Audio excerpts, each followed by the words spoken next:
Everybody, we're signing Senate Bill 237, creating the Forest Health Council at the Department of Natural Resources. This bill at Hanging Lake, the exit, one of our most treasured and iconic outdoor areas, really has a lot of meaning because we all know with the Grizzly Creek fire, there was a day or two where we weren't sure whether Hanging Lake would make it. Well, we're here not only to celebrate the survival of Hanging Lake and the ability for visitation and enjoyment, but we're here to have a better coordination process.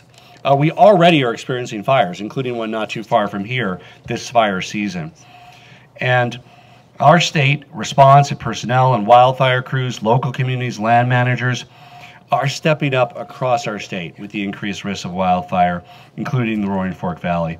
And that's why we're here. The legislative session, there were a number of important bills around fire. The state's purchasing some new Firehawk helicopters.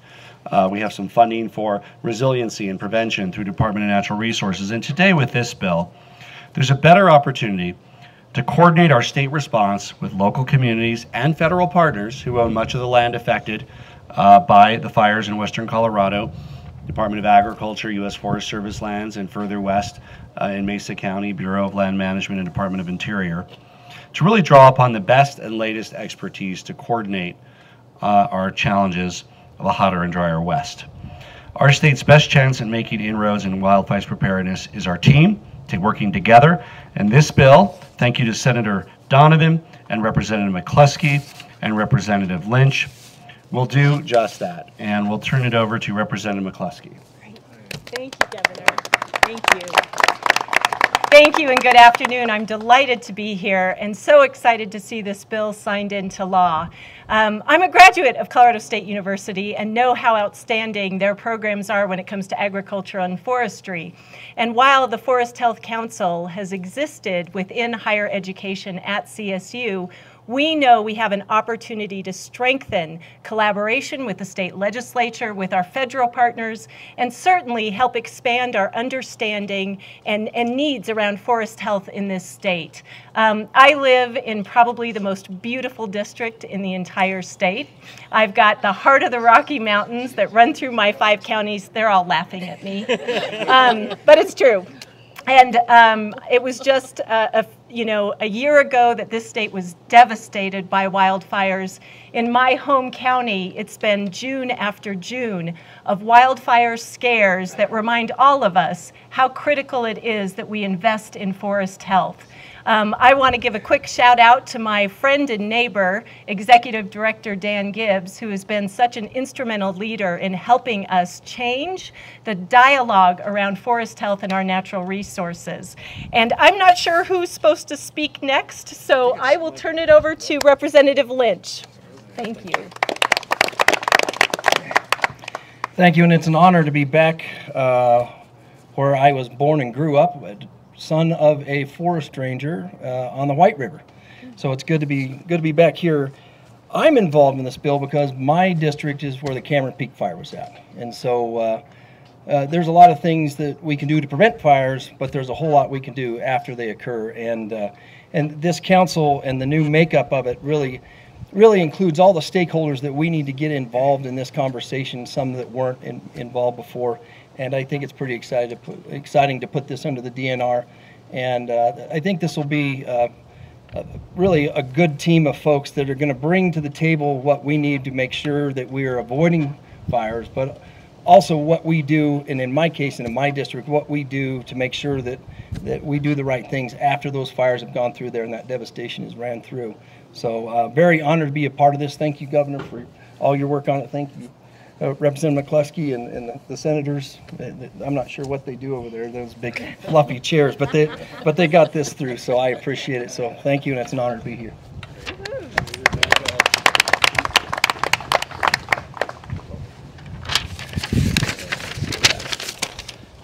Hey everyone, I'm Dan Gibbs, the Executive Director of the Department of Natural Resources.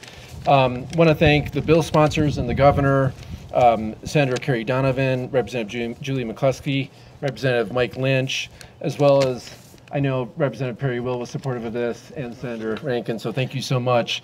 We all know that the challenge in front of us when you look at last season's catastrophic wildfire season 1 in 2 Coloradans live within the wildland urban interface. We're seeing more and more people visit and recreate in the forests. We're in a statewide drought. Our snowpack was average to below average this year, and our average summer temperatures are warmer than the 1930s Dust Bowl, which means a challenging situation that we have in front of us.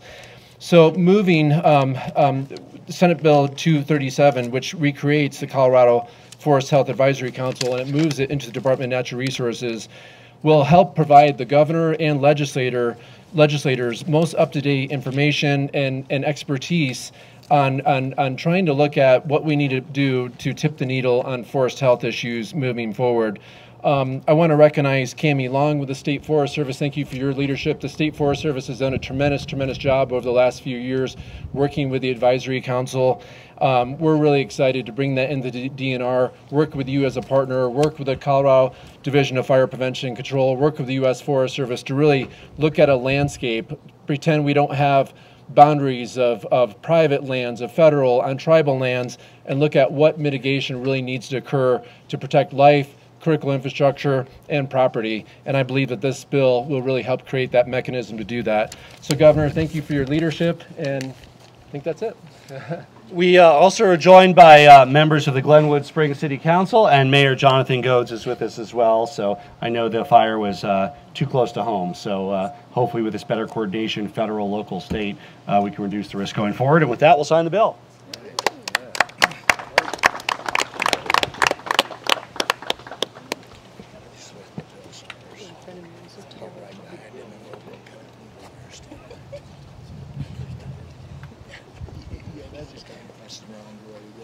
It's officially law of Colorado. Congratulations, 1% is done. Mike, one for you. Thank you. Okay, we now got Senate Bill 166, implementing the recommendations of the Colorado Fire Commission. Do you have? Yes. Okay. Some of the same folks are here. I mean, we'll stay up here, and we're joined by Mike Morgan and others. I'll block everybody. So I want to thank Representative McCluskey, Representative Will, Senator Rankin, and Senator Fenberg for this important bill creating the Colorado Coordinated Regional Mutual Aid System. That's a long name, but it does a lot of good in the Division of Fire Prevention and Control that helps coordinate emergency first responders. Stan Hilke from the Department of Public Safety contributed to this bill. Colorado Fire Commission, there's some members up here contributed to this bill and the recommendations that became Senate Bill 166. You know, the Coordinated Regional Mutual Aid System and Modernization Resource Mobilization System will help give us more tools to fight fires and prepare proactively rather than reactively. With that, I'll turn it over to Senator Rankin.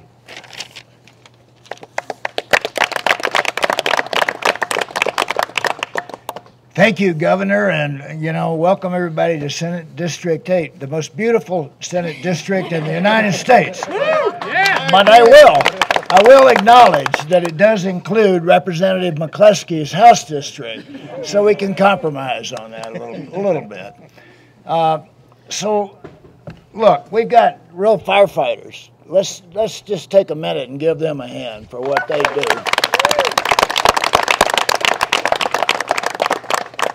Including our Department of Natural Resources Director, Director Gibbs, who is a certified firefighter and does get out on the line. So thank you, Dan. So this bill comes out of the Wildfire Commission, which has met for several years to tell us what we need to do. This is one of 5 different bills that support wildland fire, including a couple of months ago, we stood in front of a Firehawk helicopter being remodeled for somebody else. But we are adding significant capability to wildfire mitigation, to wildfire detection and suppression, and then to restoration, which we certainly need right here. You guys are doing a great job of restoring their watershed environment. The whole water system, 100 years old, was destroyed. A large part of it was destroyed in the Grizzly Creek fire. So this is a significant bill in that it implements some more of those recommendations. It gives us a database so we can really see what's happening. How many fires are there? How long does it take to put them out? What do we need to do it better? And it also implements a more robust communication system so that they can depend on each other.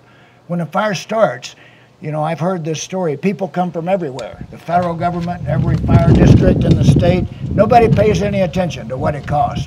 And then they spend all winter sorting out who pays for it. So firefighting is, you know, everybody, all hands on deck. And this system will allow that to work more efficiently. So I think we made tremendous progress this year. We have a way to go. We have a way to go to make sure that we're doing everything we can in this horrible epidemic of wildfires to make sure they don't happen, to detect them, and then put them out. So thank you to our firefighters, and thank you, Governor, for your wonderful support for all of these bills, and to all the sponsors who worked on it. And who am I to introduce? I'll let the Governor do that. Representative McCluskey. Oh, good. Thank you, Senator Rankin, one of my favorite colleagues to be working with when it comes to spending money. And I too want to do a shout out to the amazing group standing behind me. You know, it was just a few years ago that I came out of my place of work in Summit County and saw the Buffalo Mountain Fire erupt. And today we have 20 different wildfires going on in this state. My heart goes out to Sylvan Lake and Oil Springs, where I know we've got grave concerns right now, and certainly with what is going to be a very long and challenging fire season ahead. But what the Colorado Fire Commission, they put wildland fires first on their list, but they tackle all things related to fire. What they have brought forward for us as a recommendation will strengthen the timeliness of our responses when a wildfire strikes. And I am so grateful to the many people from around the state who participated in the commission. It was one of the first bills that we were able to pass in 2019, and certainly one that could not have been more timely given this moment in the state's history. I am extremely grateful to the person that I'm going to introduce next, Chief Mike Morgan, who has been one of those go-to know-it-alls in just the right way, who's helped form some of this policy and really helped all of us do a better job in how we are addressing wildfire in the state. And before I turn it over to him, thank you, Governor, for your leadership and for everything that you're doing to help us survive this incredible threat. So, Chief Morgan. Thank you, Representative McCluskey.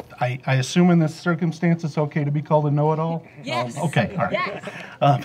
I'd like to thank everybody, the sponsors, the Governor, for this. This is significant legislation. One of the things, I've been in the fire service in Colorado for 35 years. I spent 30 years, home to me is Colorado River Fire Rescue in Garfield County, and watching the events unfold across the state. I took this job at the Division of Fire Prevention and Control within the Department of Public Safety in 2016, and I've watched the fire problem continue to escalate. I want to tell a real quick story about what the significance of Senate Bill 166 is to me. As Chief Tillotson, standing right here, the fire chief of Glenwood Springs Fire Department, he and I met early hours on July 7th, 1994. If you remember, July 6, 1994, the South Canyon fire had erupted, killed 14 firefighters, scarred 2,100 acres of land just west of Glenwood Springs. As a result of that fire, we began as locals talking about how we could do a better job under mutual aid. And local mutual aid has been fairly effective, but this is significant legislation to expand, as the representative and senator have spoken to expand our ability to create a regional and statewide mutual aid system. With the expansion of aviation resources the state has been blessed us with, our ability to support those boots on the ground. We know that what we're doing now will save lives, will save property, and with our partnerships and work with the Department of Natural Resources and Colorado State Forest Service, the continued efforts and commitment to mitigation, to lessen the likelihood and severity of events when they occur, are significant. So I want to thank the Governor for his leadership, Senator Rankin, Senator Finberg, Representative McCluskey, Representative Will. It's been a partnership, and I look forward to continued working together. So thank you all for all your work. Jared, you want to say a few words? No, I'm sure. Okay, Representative Will, co-prime. Thank you.